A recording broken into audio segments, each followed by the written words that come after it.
Clinton Anderson, and I have a method for training horses. Getting horses to behave is simple. It's training people that's the real trick. Join me as I tackle some of the most challenging situations with problem horses and with problem owners.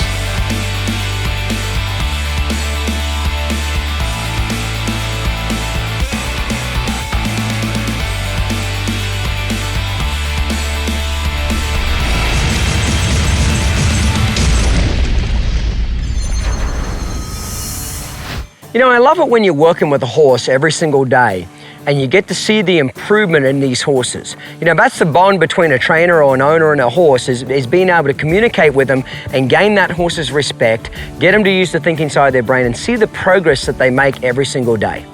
Hi, my name's Clinton Anderson and I'd like to welcome you to another episode of Downunder Horsemanship. We're continuing on our series with Cider here. Cider was our rescue horse that we got for Habitat for Horses, and we're working with her right now. Today is going to be her second ride today.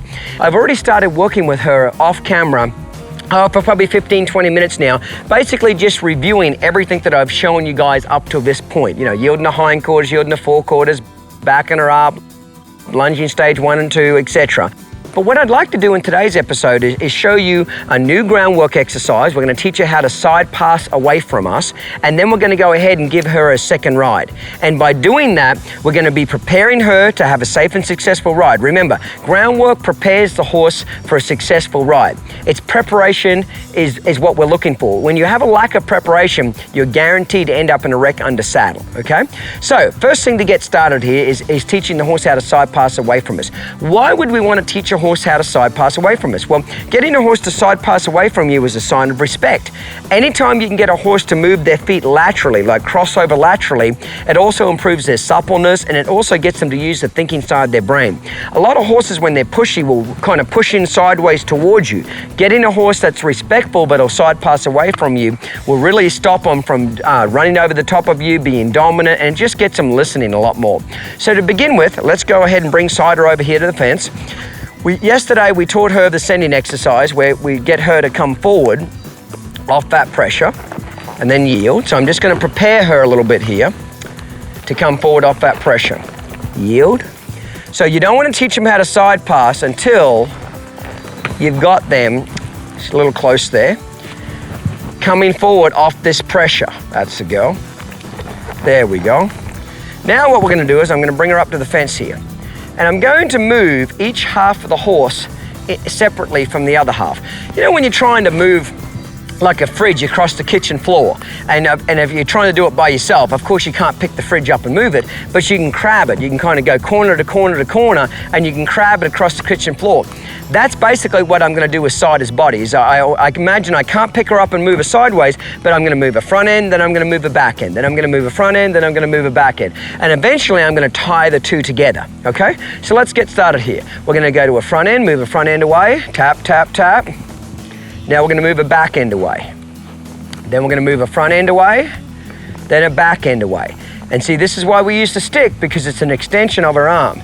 Now if she comes off the fence, I'm going to tap and bring her up to the fence. Now remember, it's very natural for your horse to want to back away from the fence because the fence makes them feel trapped and claustrophobic. So anytime they back away, point with your hand, tap with the stick until they come back up. Once they come back up to the fence, leave them alone and let them have a little rest, okay? So that is more important than the horse actually moving sideways. So move the front end away, tap, tap, tap. Now see how she backed away? This is a great example. Tap her till she comes up here, good girl. And then let her rest. Move the front end away, move that front end, she's not moving it. Now a back end, okay? Front end away, back end away. Front end away, back end away. Move the front end away, back end away. Come on, move it away a little further. Okay, front end away, back end, that's better. Front end away, come on, move that front end, back end. Move that back end away further. See, she's got to move it away. See how she's kind of getting a little cranky here. Back up here. Move the hind end away, move the hind end away, move the hind end. There, that's better. Too much now, but anyway, at least she moved it. Now we're going to move the front end away. Move a hind end away, that's better. Now move a front end away. Move a hind end away. Now move a front end away. Move a hind end away. Now move a front end away. Move a hind, excellent. I'm gonna let her have a little rest there. Good girl. So, you know, she was a little bit piggish there, wasn't she? She didn't really want to move that hind end away. But now she's doing better, so move that front end away. Hind end. See, again, that's why we use the stick, so we're safe. If she went to kick at me, she's not gonna get me. Front end, back end. See here? Perfect example why you use a stick. I tapped her with the stick and said, hey, move your big butt away. And she said, no, I don't want to, okay? So when she kicked at me, I just kind of ignore it and just go move her feet anyway. But because I'm using the stick, I'm not worried about her hurting me or kicking me. I'm too far out of the road. Front end, hind end. Front end, hind end. Front end away, hind end. Excellent, good girl. So the resistance that she's given us here, that's pretty normal for them to kind of have a little resistance about it. I'm not saying it's every horse is going to do that, but it's normal for them to have some resistance to you.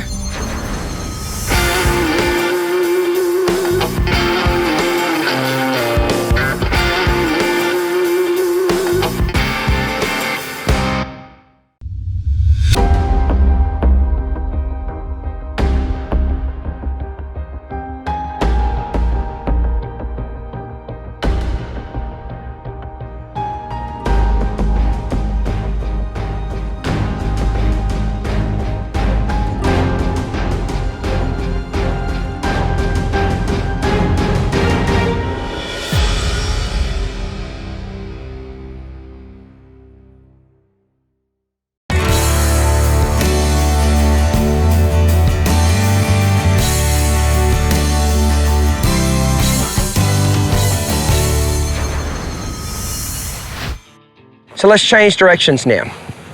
Bring her up to the fence. Okay, hind end, good girl. Front end, hind end. Now move your front end. Hind end, good girl. Front end, hind end. See, when you break it into halves like this, it's very easy for the horse to connect the two together. Hind end, front end, hind end. There we go. Let her have a little think about that. Front end, move that front end away.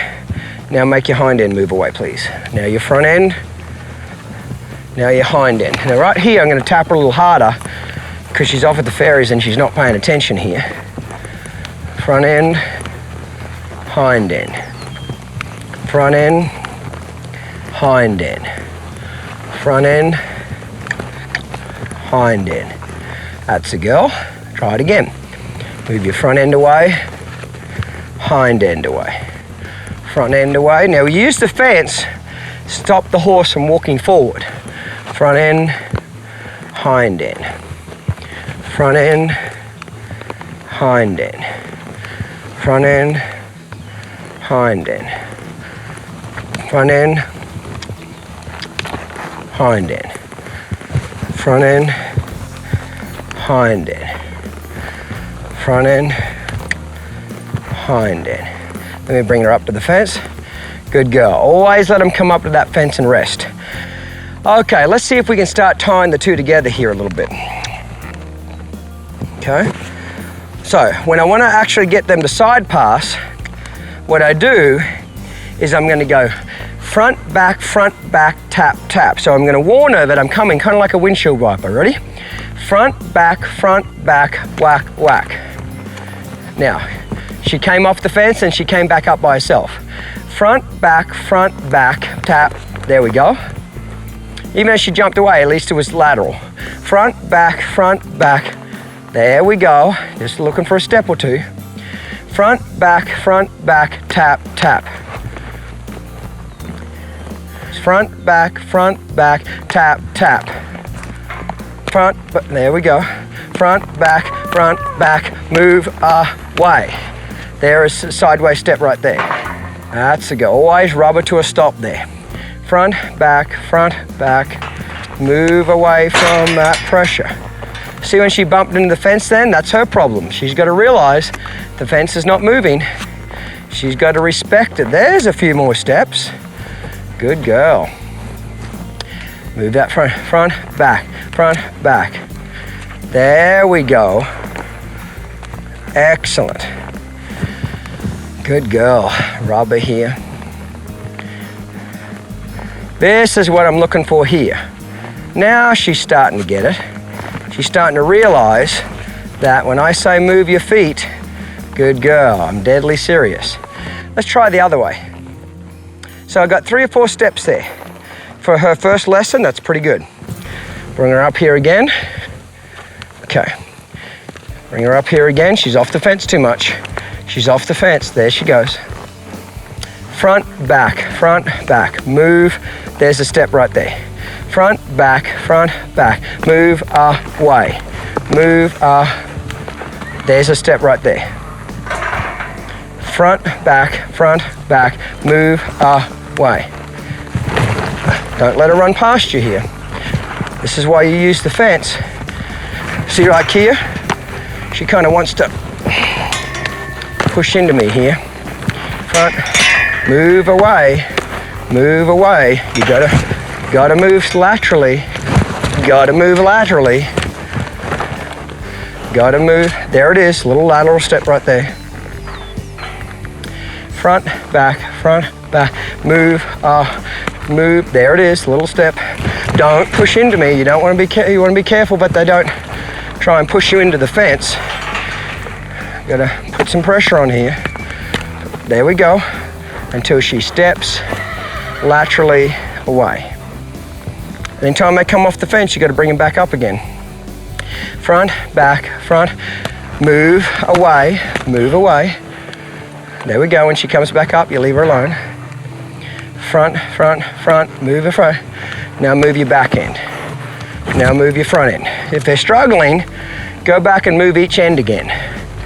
Front end, back end.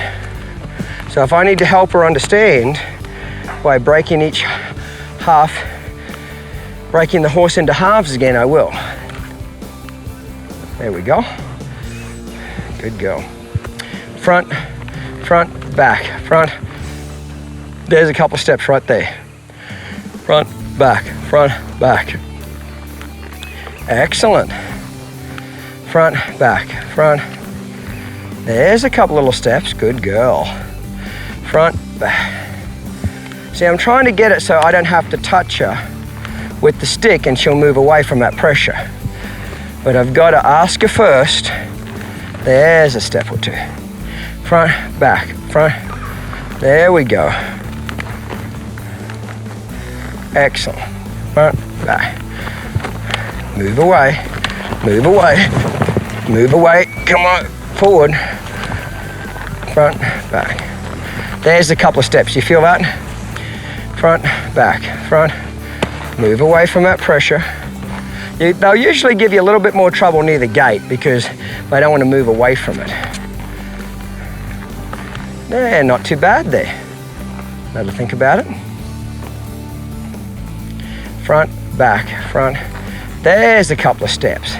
The secret is you've got to establish that starting point. Front, back. Once you establish the starting point, move away now. Move away. Move that hindquarters away. There we go. Once you establish that starting point, you can build on it. Front, back. Move away. There we go. Excellent. Front, back. There's a couple of steps. Let's bring her back again. Bring her through the gap.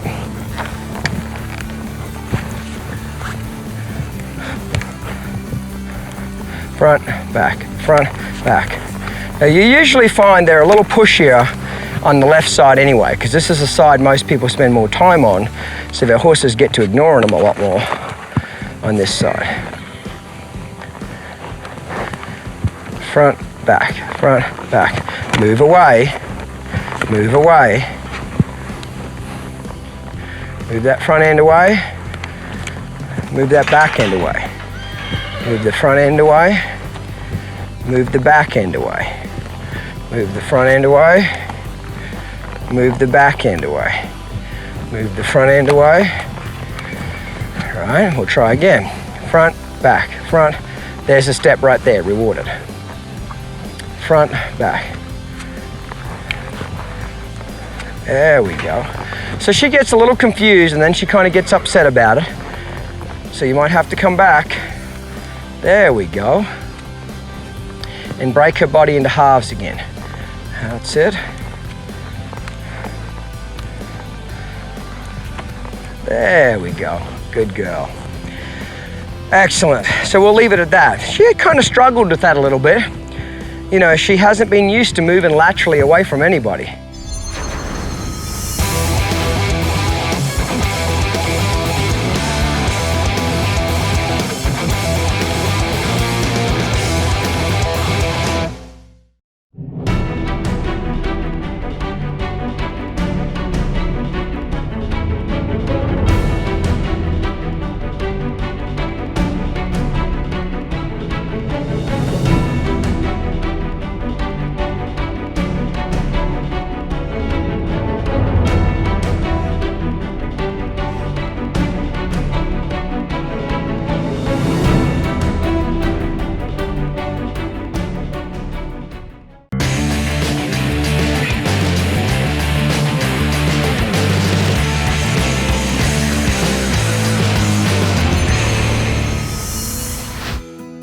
Now that we've given Cider about an hour to kind of catch her air and relax a little bit, she's ready for her second ride. Now again, just before you get on, make sure you can flex them with the hackamore. I explained in the last session why it's so important to start them in a hackamore, especially a hackamore like this where you can get control of their nose, get them to soften up laterally because that nose band's a little bit stiffer. Those horses will respect it a little bit more, okay? Make sure you can flap this stirrup fender on their belly and they don't get upset about it. Good girl. I'm going to make a step across so I can do it on the other side. Every time I change sides from now on, I'd like her to step across with the front end. Flap it up and down, rubber, good girl. Excellent. Okay, now last time Krista helped me with her on the ground. She's going to help me again in the second ride, except this ride, I'm going to do more of the work. Krista's going to be there to help me. Come on, she's going to move that front end. See how she's a little sticky there? Got to move that front end away. Move that front end away. There we go, and then rub it away. Krista's gonna help me, but I'm gonna do a lot more of the work today. So, we're gonna bend ahead, get her ready to get on, put our foot in the stirrup. We're gonna get halfway on. Bend ahead here. That's a go. Gonna move the fender a little bit, let her know I'm coming. Okay, now I'm gonna get all the way on. Now I don't want that, I want that head bent. Don't let them straighten that head and neck out too early. Okie dokie. Never hurts to reach down, rub them on the face a little bit. So before we go anywhere, I'm just gonna flex her. Okay, so Krista's mainly just gonna sit there and be still, and she's gonna help me if I get into trouble. Initially, she's gonna help me to get her feet to move, but then I'm gonna take over and do a lot more of the gas pedal and brake and steering wheel. There we go. Now, anytime I feel like Cider kind of hangs on that hackamore like that, I might bump it with a little bit of rhythm to knock her off it. She's just a little bit unsure how to flex from side to side. It helps to start them.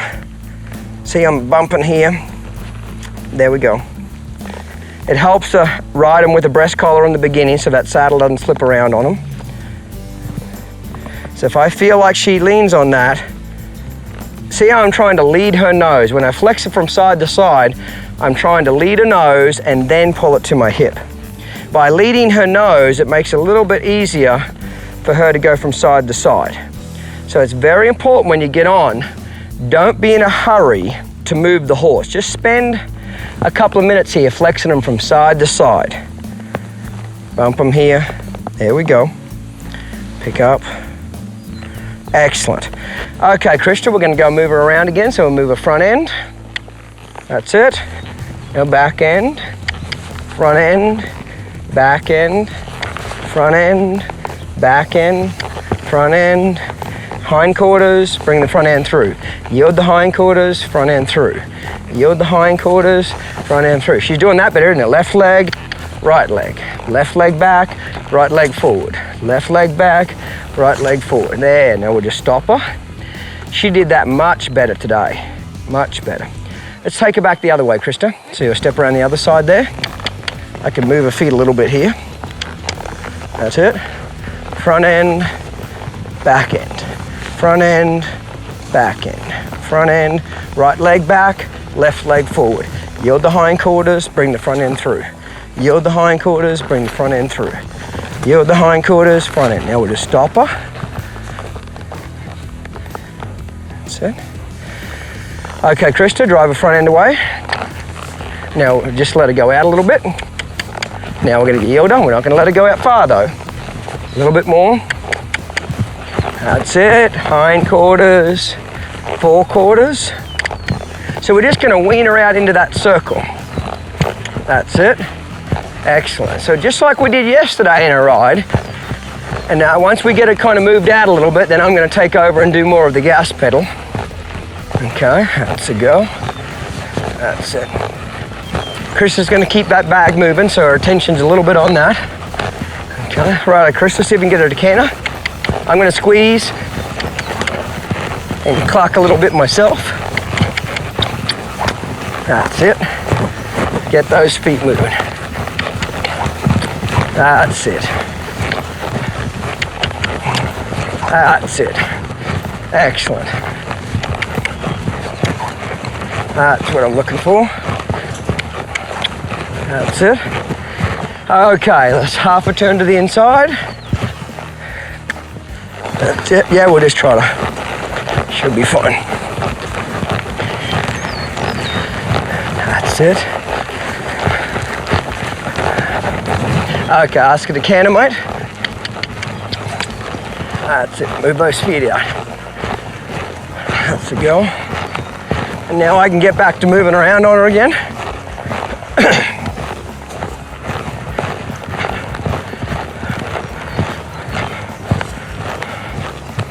Good go. Half a turn to the inside. Oop, a little bit too much. Righto. I'm gonna see if I can make it go now.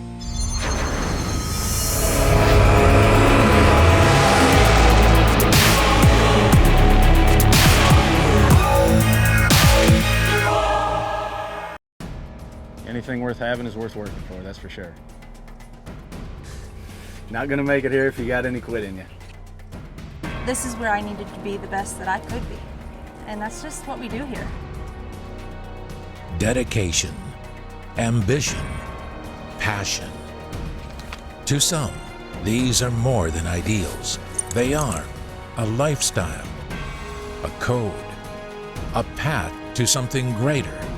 If you think you're one of the select few who can rise to the challenge, who can dedicate themselves to mastering the method through 70 weeks of in-depth, hands-on training, let the Clinton Anderson Academy catapult your skills and provide you with the ultimate experience. If you have what it takes, become a Clinton Anderson certified clinician and change your life.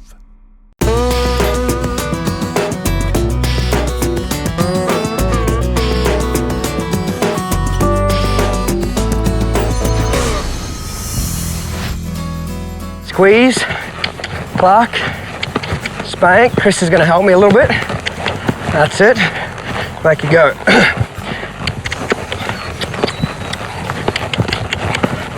And spank her and make those feet move.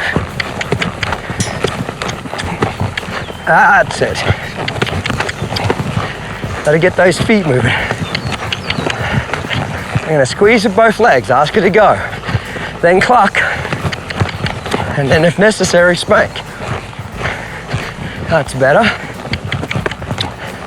So Krista's gonna do less, and I'm gonna do more. That's it. Move those feet out. Good girl. Half a turn to the inside. Krista's gonna help me a little bit, and then she's gonna leave me alone.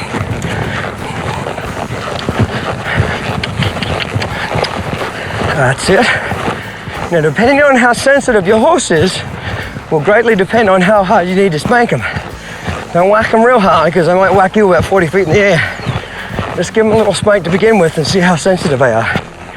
If they're pretty fat and lazy and cold-blooded, you might have to make a little fur fly to get your point across, but have the person on the ground help you if you get stuck. Now, Krista's going to do less now with the bag. She's just going to walk and do even less. Okay, I'm going to be the driver. That's it. Excellent. Now I'm going to turn. Krista's going to help me just a little bit. There we go.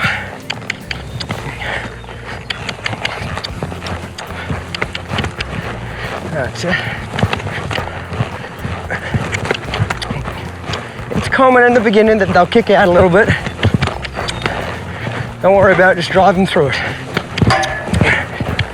That's good. I'm going to half a turn to the outside. Just going to let them trot a little bit. Now Krista's pretty much going to stand still now. Just keep an eye on me in case I get into trouble. What do I mean by getting in trouble? If she went off running and bucking, Krista would run out there and cut me off. And at the same time, I'd bend her head around and get control of her hindquarters.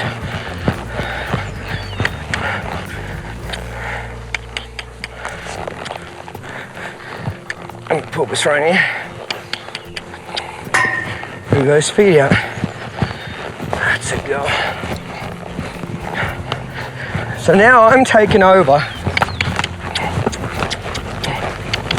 Come on, move out. That's it, go. Move out. Got to move those feet. That's it. Now she's moving out. Half a turn to the inside. Krista's just going to sit there. Try to let me do all the work. Good girl. I like that. That time she kind of moved out by herself. Half a turn to the outside. Just redirecting that nose. That's it, girl. Good girl.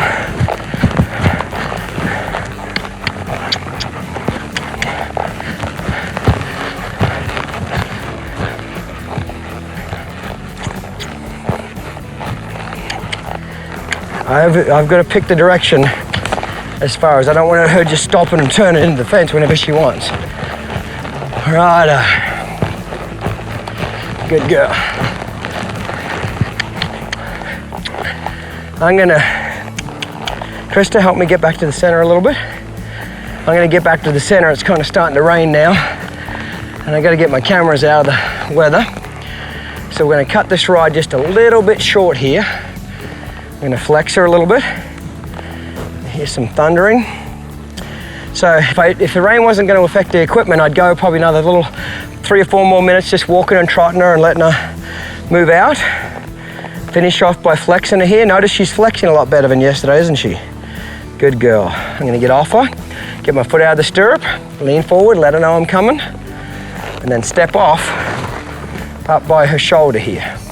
Now I'm gonna flex her, make sure she softens. I don't want to move in her feet there. I don't want to move in her feet. I want her to soften and stay soft. There we go. Good girl.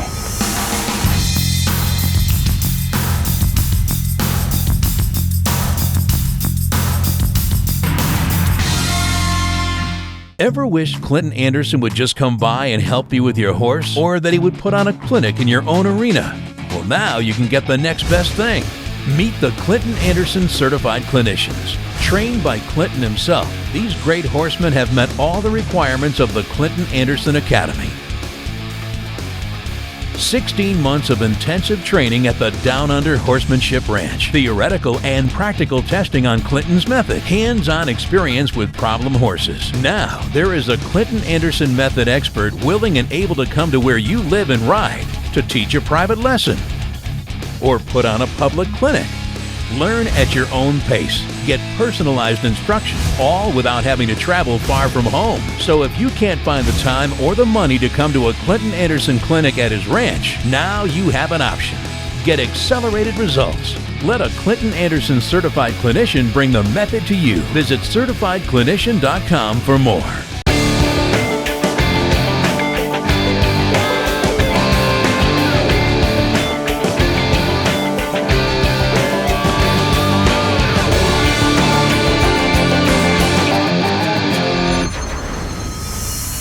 Well, mate, we're back here with Cider again. Our last ride, which was Cider's second ride, it got a little interrupted with rain, didn't it? So we got through the ride, but it wasn't quite as long as I would like it to be. Since then, a couple of weeks have gone by. Cider's had about another 10 more rides since that time, and we're just now starting to ride her with a bridle. But what I wanted to do is make sure people understand how to correctly bridle a horse to make sure that you never get into any bridling issues. You'd be amazed at how many people walk up to me at clinics and tours and say, Clinton, my horse won't accept the bit. Clinton, my horse won't accept the bridle. You know, I can't get it over his ears. My horse won't open his mouth. A lot of these problems happen because of incorrect bridling habits to begin with, or bad bridling habits, okay? So I want to kind of cover ways to, number one, make sure your horse never develops these bad bridling habits, and number two, if you do have a horse that is hard to bridle or is a pain in the neck and doesn't want to, cooperate, I'm going to show you how to go ahead and fix it. Our first step here with Cider in any horse is to make sure you can do the touch and rub, that you can lower their head from your thumb and index finger. So there's 4 levels of pressure. There's touch, press, push, dig. Touch is, of course, if you just touch the skin. Press is press them a little harder. Push is you push down, and if they don't listen, then you're going to dig your fingernails in and make it uncomfortable. And what I'm wanting her to do is lower her neck and head from pressure from my fingers, which is just like we did on yielding the hindquarters. So I'm going to touch her, there, release. As soon as I touched her, she lowered off that, so I immediately took my hand away, and then I rubbed her. Do it again, there again, rub her again. Now I always take my hand off to release the pressure, and then I put it back on to rub it away, because you don't want the horse to become defensive, but every single time you press him, that you're going to squeeze him. Make sure you go through the 4 levels of pressure. Touch, press, push, dig. There, that was a little slower that time. Now, even though she's not lowering her head very much each time, I'm still acknowledging the give, until eventually the horse will lower their head all the way to the ground. There we go, just like that. Another thing you can do is pick up on the halter lead rope. Watch my hands. As soon as she gives, see how I release it? Oh, that was really good. I love that. See her licking the lips? Whenever a horse has got their head down, they're licking the lips, that's a dead giveaway, isn't it? That they're using the thinking side of their brain, not the reacting side of their brain. When I like to bridle them, what I like to do is I'll get the Mecate reins over the neck to begin with, okay? I want to make sure that I get her head tipped towards me like this. You notice that her head is tipped towards me at a 45-degree angle. Next thing I want to do is I want to get her head about, the top of her head about level with my belt buckle, and that position there. I'd rather get a neck ache looking down than a back ache looking up in the air, okay? So it's very important to make sure we get her head tipped our way. Here's a little tip. Teach your horse to open his mouth when you insert your thumb into his mouth. Now, it's very important that your thumb goes from one corner of his mouth in the direction of the other corner. Well, actually, it's kind of level with the other corner, but I actually reach it up towards the roof of their mouth. I like to rub the roof of their mouth with my thumb. By rubbing the roof of the mouth, it makes them feel uncomfortable, so of course they want to kind of open their mouth to get rid of that irritation. At the time they open their mouth is when I take my thumb out. So I'm going to stick my thumb in, and there. And as soon as I rub the roof of her mouth and she opens her mouth, immediately take your thumb out. It's very important. Put it in. There. As soon as she opens her mouth, now keep her head tipped towards you, of course. I never want a horse's head facing away. So give them a cue that when you put your thumb in their mouth, they open their mouth. A lot of horses will just clam up their mouth and won't open it. A lot of the reason that is because people are trying to stuff the bit in their mouth. They're trying to push the bit in, where I would rather the horse open their mouth, okay? head tip towards me, get my hand over the top of her head. By getting my hand over the top of her head, once I've taught her to lower her head down to my fingers, I can kind of use the weight of my arm, like I can get her and there, push her down here, and see how she lowers her head from that, okay? So now, when I get my hand between her ears, like that, I get the bridle around. Now see how her head's tipped away? No, we gotta get her head tipped this direction. Now I'm in kind of what I call a power position, where if she went to walk around or get ugly, I can tip that head towards me and say, hey, come on, give me 2 eyes, disengage that hip. Now if her head gets up and she raises her head up, I've got a way of lowering it now by pressing down with my arm. Okay, wait, she's resisting me, there she relaxed. Now if she got really ugly, I could just slide the bit over here and use my fingers like so, okay? So, get it around, get that nose over here. So, I'm going to rub the roof of her mouth and pull the bit up with my right hand. Now, as I pull the bit up, if she raises her head up or kind of gets a little ugly, again, release it back down. Then I'll usually do that ear, then that ear. Now, when you're first putting the bridle on a young horse, especially one that's never had the bit before, it's very important, make the bridle looser than what you would normally want it, because you don't want it to be hard to get over their ears. If it's too tight, you know, you'll have to really kind of bend their ears back and pull on them to get the bridle over. I'd rather it be a little bit loose so it slides over their ears. So it's very important to get that head tip back here. Now the same thing when you're taking a bridle off, okay? A lot of horses develop issues around the bit in their mouth when people go to take a bridle off, because they'll pull the bridle off the top of the horse's head, and then they'll pull the bit out like that, like they'll let the top of the bridle flop over, the horse will raise his head up, okay, and then the bit will hook on his bottom teeth, or they'll stand in front of the horse and pull it off. Get beside him, get his head tipped towards you, get it lowered down, remember. Don't put the halter or bridle on until they get in this submissive position, this position here. Then I usually take one ear, then the other, keep their head tipped, and then I let it slide down the front of their face, like that, and just let it fall out. Now some horses will have a tendency to want to grab the bit and kind of hold on to it. Don't pull it out, just leave your hand here and let it fall out. Some horses I've had to wait 30 seconds a minute before they eventually let it go.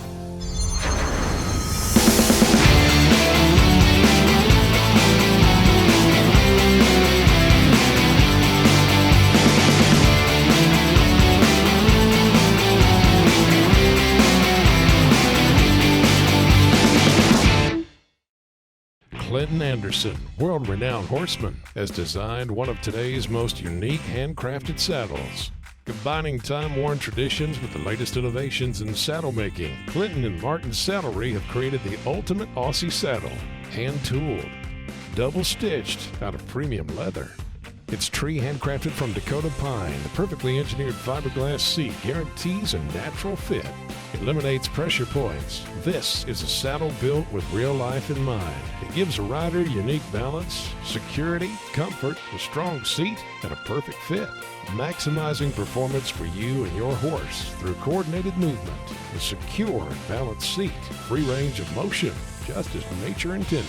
Clinton Anderson combines the perfect combination of Aussie and American saddle making. Clinton Anderson Aussie Saddle, made exclusively for Downunder Horsemanship. Call or click to order today, or shop our store at a Clinton Anderson tour event near you.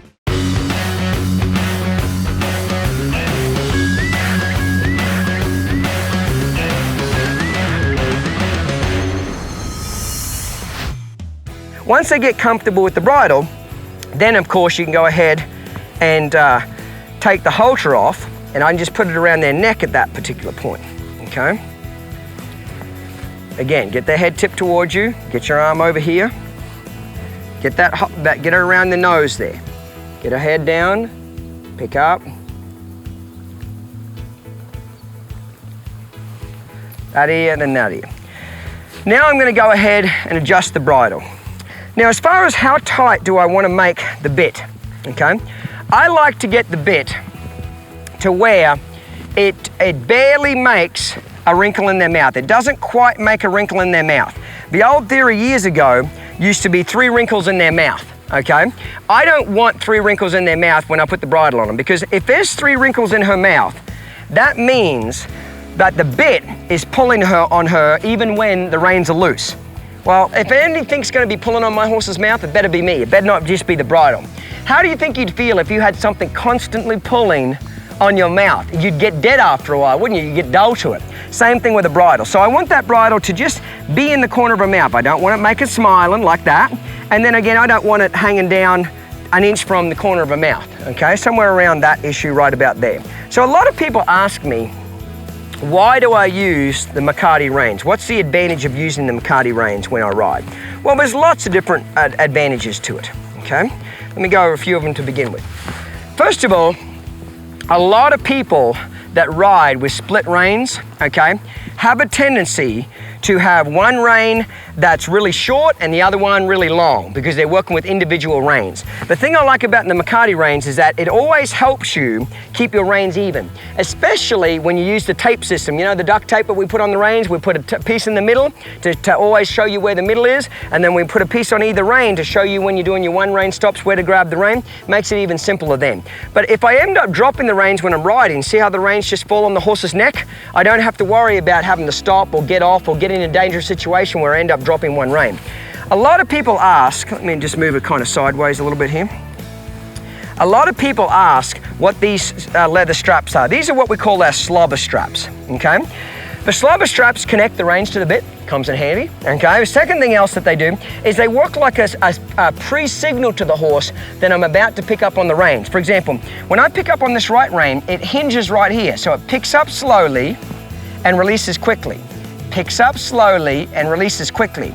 Because of the weight of the leather and the rope, it makes you release the rein pressure very quickly. The secret to getting a horse really light is to pick up slowly, but release very quickly. So it's like a pre-hinge to the horse. The horse can feel, long before I make contact with the bit, the horse can feel me picking up on the rein. Anytime a horse can feel something starting to happen before it happens, it reminds me of another saying, horses know what you're gonna do before you what? Actually do it.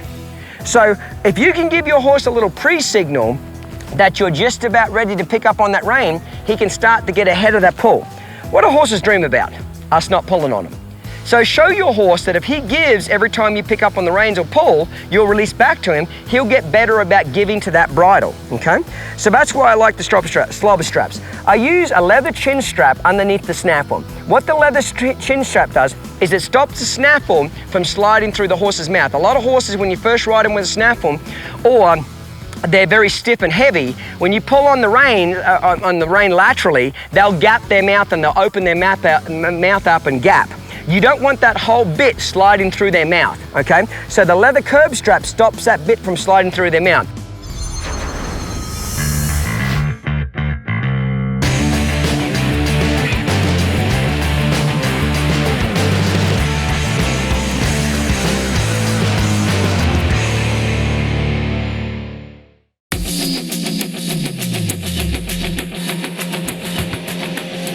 Fundamentals has shown you the basics. Now it's time to put those principles into practice. Get out of the arena and get on the trail. This all-new supplement will show you how to apply the method on the trail. You get 10 instruction-packed DVDs and 2 hardcover books. That's over $800 worth of training for only $3.99. Get up, get out, and get on the trail.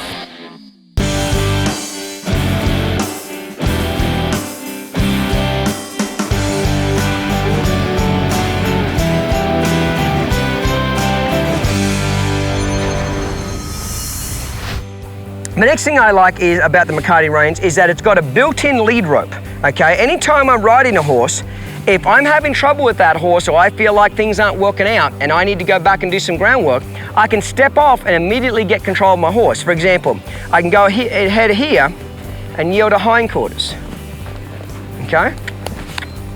12 end of that rope and disengage your hindquarters, okay? I can pick up here and lunge her out here, okay? There's no shame in getting off a horse that's giving you trouble and getting off and getting control on the ground. I'd rather you get off and gain control on the ground than be thrown off and get into a wreck. Now, I just left the reins around her neck if I was just gonna do a little bit of groundwork. If I was gonna do more than just a couple of minutes of it, I might go ahead and pull the reins over one side, make a figure 8, and take them over ahead, like so. Then pull my rein back through, and that just gets the reins kind of neatly out of the road, so that she's not going to step through it if she lowers her head or something like that. So I love being able to do the groundwork with the Mecate reins, okay? So you can go ahead and do lunging for respect stage 1, you can go ahead and do the sending exercise, do C pattern, and this is a great way to get your horse used to the bit in his mouth before you ever ride him, okay?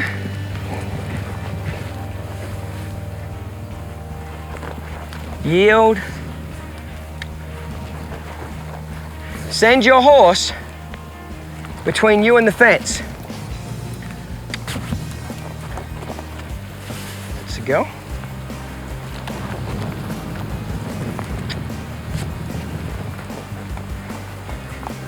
Yield his hindquarters.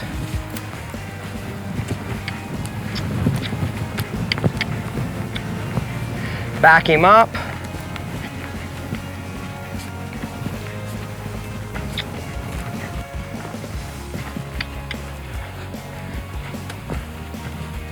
Yield that 4/4. She's a lot more respectful now, isn't she, than what she was last time you saw her. Good girl. She's doing great. Okay. Another thing I like to do with them is you can tie your horse up with it, like this. You'll make a figure 8 around your horse's neck, like so. And what you can do is place your hand underneath their jaw. Okay, let me just do this again. What I'll do is, let's just start from the beginning here. The reins are around the horse's neck, okay? You just got off and you want to tie him up. We all know you shouldn't tie a horse up with a bridle with leather reins, because if he pulls back, he could break your leather reins, okay? Or cut his tongue off. So it's very important to, if you're going to tie him up, use the Mecate. Make a figure 8, take it over their head like so, even it up, take your hand under their jaw, grab the rope, pull it back through the loop. Don't panic, we have this on our website. Under their jaw, pull it through, just like that. And now, if I tie her up, you see how the rope pulls on her neck, not on the bit. So there's no way she's going to cut her tongue off. She did great, didn't she, today in today's series? I hope those tips have helped you, mate.